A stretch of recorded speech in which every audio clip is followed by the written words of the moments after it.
নমস্কার, সকলকে স্বাগত জানাই নতুন একটা ভিডিওতে। আশা করছি আপনারা সকলে খুব ভালো আছেন, সুস্থ আছেন। আজকের ভিডিওটা একটু অন্যরকম।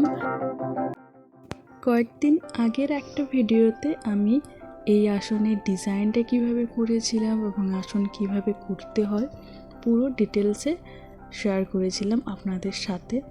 তো মোটামুটি আসনটা তো আমার সেদিনই কমপ্লিট হয়ে গেছিলো। আজকে এই আসনটা আমি নিচে কাপড় বসাবো, মানে তলপাটটাতে কাপড় বসাবো আর সাইডে কুচি ফেলবো। তো এই কাপড় বসাবো কী করে আর কুচি ফেলবো কী করে, সেই নিয়েই আজকের এই ভিডিওটা থাকছে।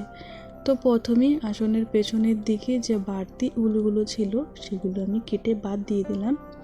ওগুলো কেটে বাদ না দিয়ে রেখে দিলেও কোনো অসুবিধা হতো না, কিন্তু আমি বাদ দিয়ে দিলাম। কেন জানি না, মনে হলো যেগুলো বাদ দিয়ে দেওয়াটাই ঠিক হবে। বেকার বাড়তি উলগুলো রেখে তো কোনো লাভ নেই।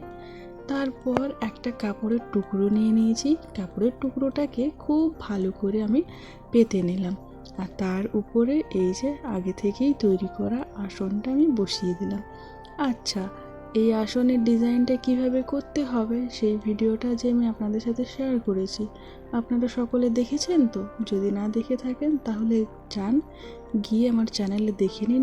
খুব সুন্দর একটা ডিজাইন আর খুব সহজ ডিজাইন। তো আসনটাকে খুব ভালো করে ওই কাপড়ের উপরে পেতে নিলাম। এবার সাইডে 1.5 ইঞ্চি মতো কাপড় রেখে বাকি কাপড়টা কেটে বাদ দিয়ে দিচ্ছি। মোটামুটি আসনের সাইডটা যাতে খুব সুন্দর করে মোড়া হয়ে যায় সেই রকম মাপ করে আমি 1.5 ইঞ্চি কাপড় মতো রাখলাম, আন্দাজ মতো আর কি। 1 ইঞ্চি রাখলেও হবে, কিন্তু সেটা আবার অনেক শুরু হয়ে যাবে, তাই একটু বেশি 1.5 ইঞ্চি মতো রাখলাম।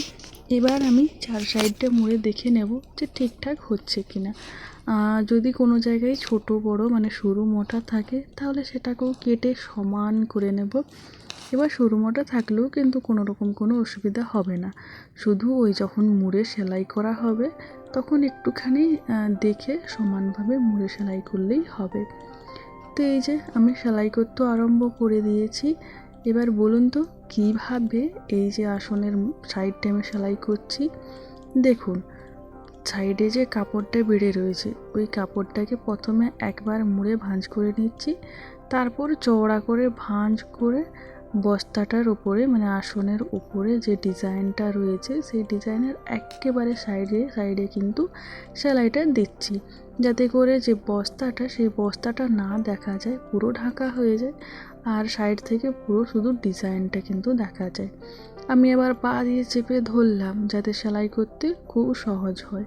প্রথমে ভেবেছিলাম যে মেশিনে সেলাই করে নিই, তারপরে ভাবলাম যে আপনাদের সকলের কাছে তো মেশিন থাকবে না, তখন কি করবেন যদি না বুঝতে পারেন। তাই ভাবলাম প্রথমে একবার হাতে সেলাই করে নিই 4-5টা, তারপর মেশিনে সেলাই করব। এতে আমারও সুবিধা হবে আর আপনাদেরও বুঝতে অনেকটাই সুবিধা হবে। তাই দেখুন, আমি কিন্তু এই একটা সাইড পুরো এইভাবে মুড়ে সেলাই করে নিলাম।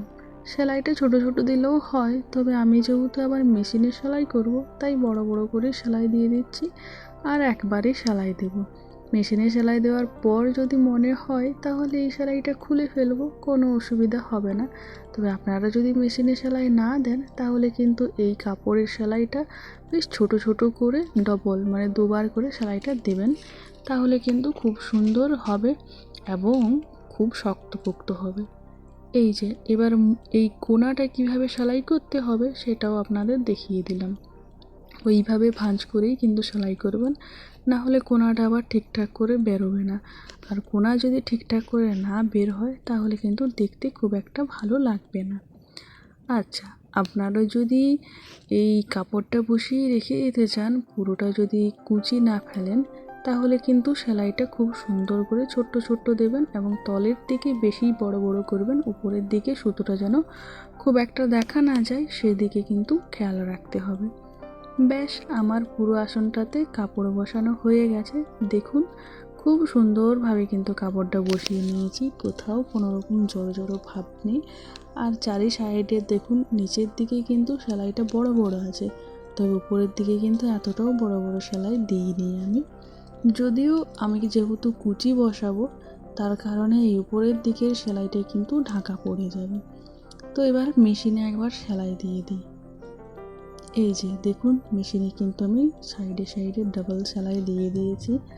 আমি ভেবেছিলাম যে হাত সেলাইটা খুলবো, তারপরে ভাবলাম যে থাক, করেছি যখন কষ্ট করে আর খুলতে পারি না।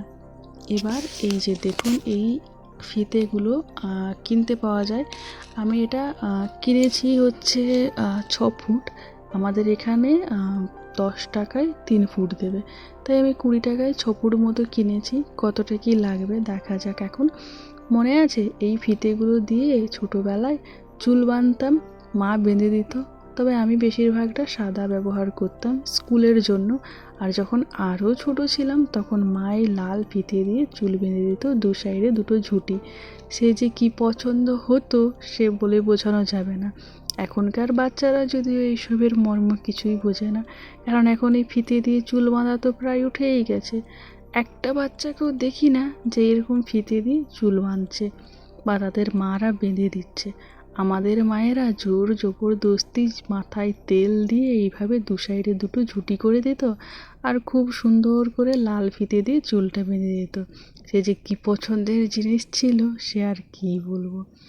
যাই হোক, এই দিকে দেখুন খুব সুন্দর করে আমি কুচিটা দিয়ে নিচ্ছি মেশিনে। আবার এটা ভেবে বসবেন না যে মেশিন ছাড়া এই কুচিটা দেওয়া যাবে না, হাতেও দেওয়া যাবে, প্রসেস কিন্তু সেম। তবে আমি এই একবার সামনের থেকে দেখিয়ে দিচ্ছি। প্রথমে ভাবলাম যে কোনাটা কীভাবে বার করতে হবে সেটাই দেখাই। এই যে কুচি ফেলে ফেলে যাচ্ছি, কোনাটার কাছে যখন আসবে তখন এই মেশিনের সামনে কুচিটা একটুখানি বড়, মানে এতক্ষণ ধরে যে কুচিগুলো দিচ্ছিলাম ছোট ছোট, তবে এই কোনার এইখানে কিন্তু বেশ কয়েকটা, মানে বেশ কিছুটা পরিমাণে বড় ধরে কুচিটা দিতে হবে, না হলে আবার ঠিকঠাক করে কোনা বেরোবে না। কোনা যদি না বার হয় তাহলে কিন্তু আসনটা দেখতেও খুব একটা ভালো লাগবে না, জড়ো হয়ে থাকবে বা হয়তো মুড়ে যাবে না কি হবে তার ঠিক নেই। তাই এই জায়গায় একটুখানি বেশি পরিমাণে নিয়ে কুচিটা একটু বড় পরিমাণে দিতে হবে। তারপর আমি যেভাবে ঘুরিয়ে দিচ্ছি এইভাবেই ঘুরিয়ে নিতে হবে। যদিও হাতে সেলাই করতে কিন্তু খুবই সুবিধা, হাতে সেলাই করতে গেলে এত ঝামেলা নেই, তবে ওই টাইম লাগবে বেশি, তার জন্যই আমি মেশিনে দিয়ে দিলাম, কারণ একবারেই হয়ে যাবে। ও হ্যাঁ, যেটা আমি বলতে ভুলে গেছি সেটা হচ্ছে প্রথমে কিন্তু উল্টো দিক থেকে সেলাইটা করতে হবে, মানে এই কুচিগুলো কিন্তু উল্টো দিকে ফেলতে হবে। আসনের ডিজাইনের দিকে আপনারা দেখতে পাচ্ছেন মুখটা রয়েছে, কারণ এটা আবার পাল্টি করে একটা চাপ সেলাই হবে, তাহলে কিন্তু কুচিটা খুব সুন্দর বসবে আর দেখতেও খুব ভালো লাগবে। তো এই যে কুচি ফেলে ফেলে আমি সেলাই করে নিয়েছি পুরোটা। এখন দেখুন আমি এটা কিন্তু উল্টে দিচ্ছি, এই যে এই দিকটা আমি সেলাই করলাম, এবার আমি দেখুন এই দিকে কিন্তু উল্টে দেব। তো আর এই সেলাইটা কিন্তু একেবারে ডিজাইনের সামনের থেকে দিয়েছি, যাতে করে কাপড়টাও না দেখা যায়।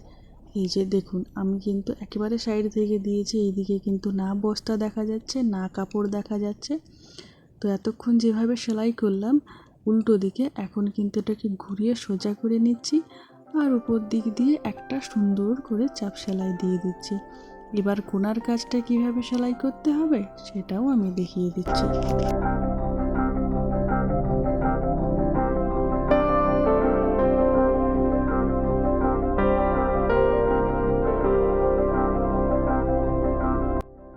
কোনার কাজটা যখন সেলাই হবে তখন কিন্তু খুব সাবধান করতে হবে, সে মেশিনেই হোক বা হাতেই হোক, খুব সাবধানভাবে সেলাইটা করতে হবে। আর হাতে সেলাই করলে অবশ্যই কিন্তু ছোট ছোট সেলাই দেওয়ার চেষ্টা করবে।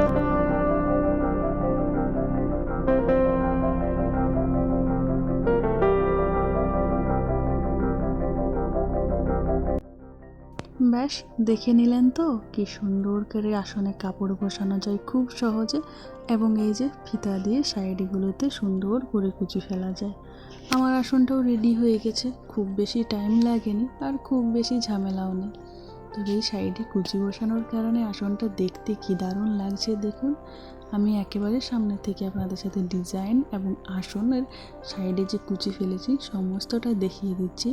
আপনারা এখনও পর্যন্ত যারা যারা আসনের ডিজাইনটা দেখেননি আমার চ্যানেলে গেলেই দেখতে পাবেন, খুব সামনাসামনির মধ্যে আছে। এই কয়েকদিনের মধ্যেই আসনের ডিজাইনের ভিডিওটা আমি আপলোড করেছিলাম। আপনাদের আশা করি খুবই ভালো লাগছে এই ভিডিওটা দেখতে। কেমন লাগছে অবশ্যই কিন্তু কমেন্ট করে জানাবেন, আর ভালো লেগে থাকলে অবশ্যই একটা লাইক দেবেন। আর আমার ভিডিও যদি দেখতে চান আপনারা, তাহলে অবশ্যই আমার চ্যানেলটা সাবস্ক্রাইব করবেন। আপনাদের সকলের সাথে দেখা হবে খুব শীঘ্রই আবারও নতুন একটা ভিডিওতে। ততক্ষণের জন্য আপনারা সকলে খুব ভালো থাকবেন, সুস্থ থাকবেন, সাবধানে থাকবেন, আর সকলের সাথে সাথে নিজেরটাও যত্ন নেবেন, নিজের খেয়াল রাখবেন। চলুন তাহলে আজকের মতো চলে যাচ্ছি, টাটা।